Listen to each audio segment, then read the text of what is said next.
इंसान जो है ऑक्सीजन लेता है और वृक्ष कार्बन डाइऑक्साइड, तो इसलिए इनकी महत्ता, इनकी उपयोगिता को हम नकार नहीं सकते। इनके बिना जीवन की कल्पना नहीं की जा सकती। तो मैंने कहा जीव जिस तरह से वृक्ष बहुत महत्वपूर्ण है, उसी तरह से जीव हमारे लिए बहुत महत्वपूर्ण है।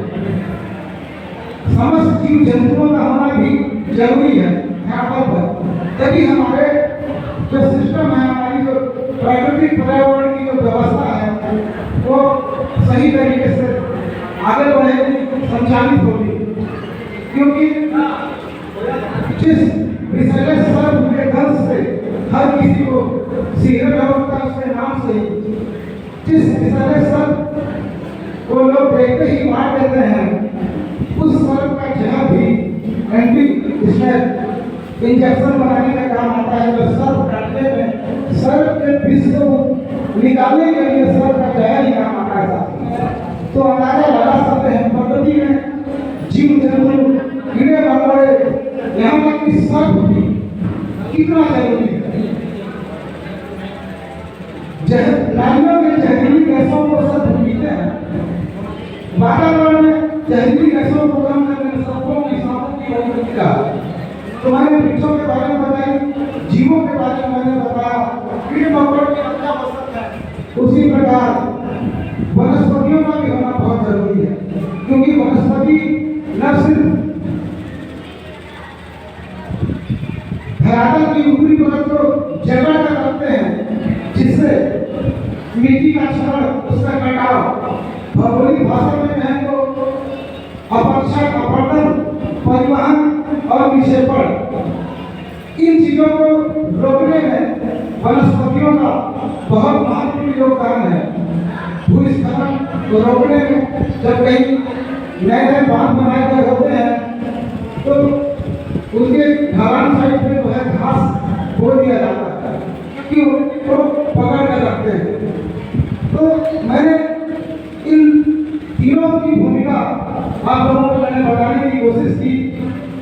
वृक्ष, जीव और वनस्पति, इन्हीं के आटा में अगर हम बात करें तो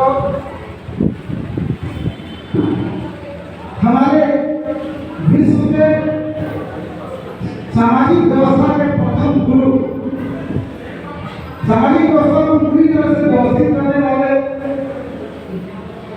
सामाजिक व्यवस्था के प्रवर्तक बाबा गांधी जी बात लिखो जी है, उन्होंने भी जो सामाजिक व्यवस्था बनाई उसमें इन्हीं चीजों का ध्यान रखा। पर्यावरण को पूरी तरह से संतुलित करने का, पर्यावरण को पूरी तरह से बैलेंस रखने का, इन्हीं कार्यक्रम में उन्होंने 750 सवा गोत्रों की जो व्यवस्था बनाई, उनमें सभी गोत्रों को एक जीव, एक वृक्ष और एक वनस्पति, इन तीनों का संरक्षण करने का दायित्व सौंपा। और इन दायित्वों को हमारे सदा समाज के लोग पूरी तरह से लाखों सालों से निभाते आ रहे थे। यही कारण है कि इस जगत का निरंतर विकास हुआ और हमारी जो सृष्टि जगत उस आदिम अवस्था से निकलकर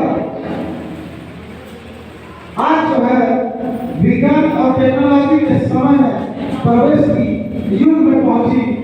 और आज टेक्नोलॉजी और विज्ञान के युग में आर्टिफिशियल इंटेलिजेंस का आज बहुत बड़ा रोल है। इस समय में हमारी जो सामाजिक व्यवस्था जो लगभग साल पहले बनाई गई थी बाबा गांधी जी के द्वारा, वो आज भी प्रासंगिक है। इसकी महत्ता, इसकी आवश्यकता, उनकी उपयोगिता 0.01% भी कम नहीं हुई है साथियों।